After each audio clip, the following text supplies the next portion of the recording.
Hey kids, how are you doing? Today I have a story to tell you that is called Annie and the Wild Animals, okay? Do you know the difference between wild animals and pets? Do you remember? Yeah, pets are animals that you can have at home, like cats, dogs, hamsters, birds, fish. But then in this story we don't have pets. In fact, we do, but yeah, the wild animals in the story are big ones. They can't be pets. They can't be at home, okay? Let's see this story. Let's see what happens to Annie. It had been snowing for days. Winter was lasting too long. Something was wrong with Annie's cat. You see, she has a pet. Yeah, it's a cat. Taffy had stopped playing. She ate more than usual. She slept all day long.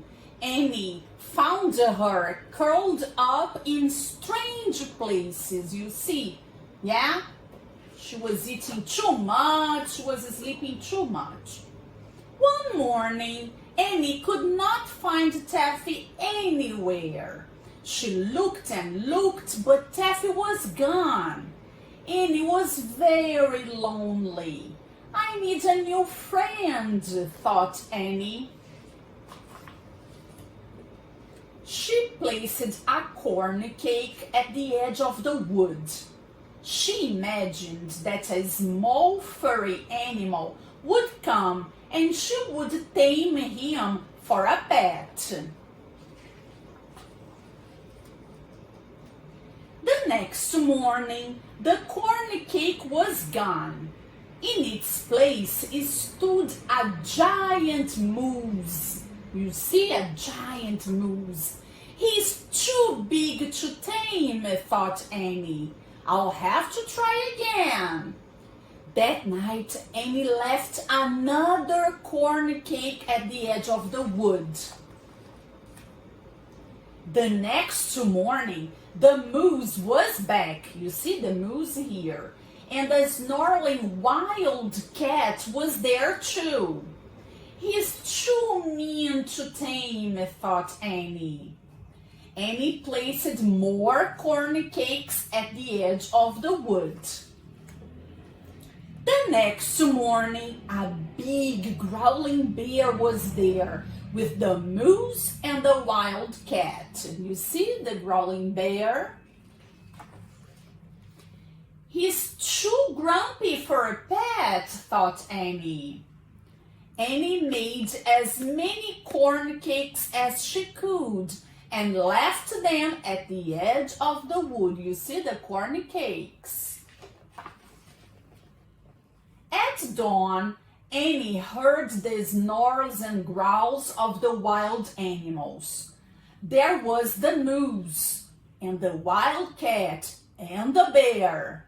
They had been joined by a stag, his family, and a large gray wolf.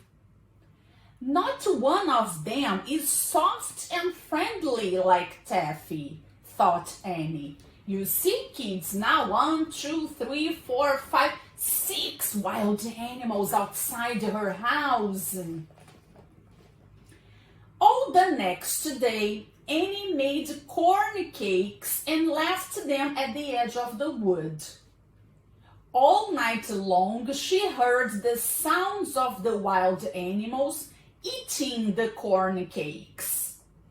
Annie awoke to find a great nose stuck through her window. It belonged to the moose, who was still hungry. There were wild animals everywhere. They roared for their next meal. The little house shook. You see, the little house shook. Lots of animals. The animals wanted more corn cakes, But when Annie looked into the barrel of cornmeal, it was empty. She couldn't make any more corn cakes. You see, she was sad. No more food for the animals. Annie was very sad. She would never find a pet now. She missed Taffy very much. All that night, a warm breeze blew from the south. The snow melted, and new buds could be seen on the plants and trees. The wood was coming alive again. By the next morning, the wild animals had gone back to the wood. They would find food there, now that spring had finally come. Then, as unexpected as the warm spring breeze, Taffy walked proudly into the yard. "Taffy," Annie explained, "you have come home. Where have you been?" Taffy turned and looked back the way she had come. Out of the wood came 3 soft and friendly kittens. Annie would not be lonely anymore. Kids, did you see? Annie was really happy in the end of the story because her cat came back, right? And with the 3 babies, the 3 baby cats, right? The kittens. One is white, the other one is gray, and the other one is black. Did you see? Now Taffy was really happy, and Annie too, right? Did you like this story, kids? Bye-bye. See you in the next story.